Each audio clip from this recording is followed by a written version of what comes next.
नांदेडच्या भोकरमधील ओबीसींची हाकेंच्या आंदोलनाला पाठिंबा देण्यात आलाय। उद्या 200 गाड्यांचा ताफा वडीगोद्रीत दाखल होणार आहे। ओबीसी नेते नामदेव आईलवाड यांनी याबाबतची माहिती दिली आहे।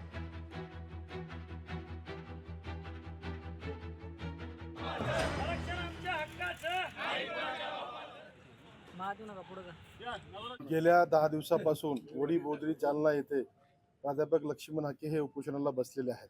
यामधील ओबीसीच्या मागण्यासाठी लक्ष्मण हाके उपोषणाला बसलेले आहेत। त्यांचं समर्थन म्हणून, त्यांचा पाठिंबा म्हणून आम्ही भोकर तालुक्याच्या वतीने आज तहसीलला निवेदन दिलेलं आहे आणि उद्या सकाळी जवळपास 6 वाजता भोकरमधून 200 गाडी त्यांचा पाठिंबा म्हणून वडीगोद्रीला उद्या जाणार मी आहोत। यामध्ये आमच्या प्रमुख मागण्या आहेत। जे बोगस प्रमाणपत्र मागच्या काळामध्ये वाटप झाले त्याची चौकशी करून ते तात्काळ रद्द करावे आणि सगळे सोयऱ्याचा जो GR सरकार काढायचा प्रयत्नात आहे ते सगळे सोयऱ्याचा GR कुठल्याही परिस्थितीत काढण्यात येऊ नये, अन्यथा याच्या पुढे जाऊन खूप मोठ्या प्रमाणात भोकर तालुक्यात तीव्र आंदोलन करण्यात येईल।